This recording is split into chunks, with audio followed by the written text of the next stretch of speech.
আমরা দেখলাম জামাত এবং এনসিপি জোট হয়েছে এবং এটা নিয়ে আওয়ামী লীগের কিছু মানুষ তারা অবাক হয়েছেন, পোস্ট করছেন যে জামাত এনসিপি জোট হয়ে গেল। আমি কিন্তু কোনো অবাক হইনি। আমি শুরু থেকেই বলে আসছিলাম, যাহা জামাত তাহাই এনসিপি, যাহা এনসিপি তাহাই জামাত। কারণ শুরুর দিকে যদি এনসিপি তাদের আসল পরিচয়ে, তারা যে শিবির, এই শিবির পরিচয়ে যদি তারা কাজ করত, তাহলে কিন্তু সেখানে কাজ করতে তাদের অনেক বাধা আসতো। মানুষ বলতে আমি বোঝাতে চাচ্ছি, তাদের যে সমর্থকরা, ওরা কিন্তু তাদেরকে সাধারণভাবে অ্যাকসেপ্ট করে নিত না। এই জন্য তারা আসলে এনসিপির নাম নিয়ে আসছে। কিন্তু আমরা তো জানি যে এনসিপি মানেই যে ঘুরে ফিরে জামাত, ঘুরে ফিরে শিবির। কারণ এনসিপির আদর্শ যেটা ছিল, এটা সম্পূর্ণ জামাতের সাথে মিলে যায়।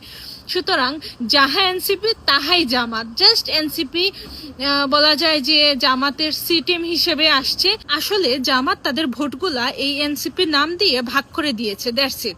ঘুরে ফিরে কিন্তু যাহা জামাত তাহাই এনসিপি, যাহা এনসিপি তাহাই জামাত।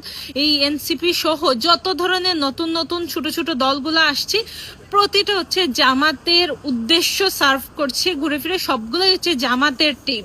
আপনারা যারা এনসিপি কে ভাবছেন নতুন কোন রাজনৈতিক দল, আপনারা আসলেই অনেক বোকা। আপনারা রাজনীতির কিছুই বুঝেন না। আর যারা এতদিন থেকে বুঝে আসছেন যে এনসিপি হচ্ছে জামাতেরই টিম, তারা আমার মনে হয় রাজনীতি সম্পর্কে কিছুটা জ্ঞান রাখেন।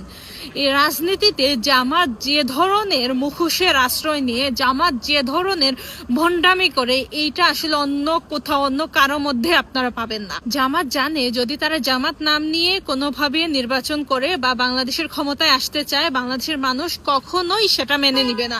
কারণ জামাত হচ্ছে একটা যুদ্ধাপরাধী দল, জামাত হচ্ছে একটা গণহত্যাকারী দল, জামাত হচ্ছে বাংলাদেশ বিরোধী একটা দল। এই বাংলাদেশ বিরোধী দলকে কখনোই বাংলাদেশের সাধারণ মানুষ ক্ষমতায় আসতে দিবে না। এর বাইরে এনসিপি বলতে যে আলাদা কোনো রাজনৈতিক দল, এইটা যারা এতদিন ভেবে আসছেন, আপনারা আসলেই বোকার স্বর্গে বসবাস করছেন।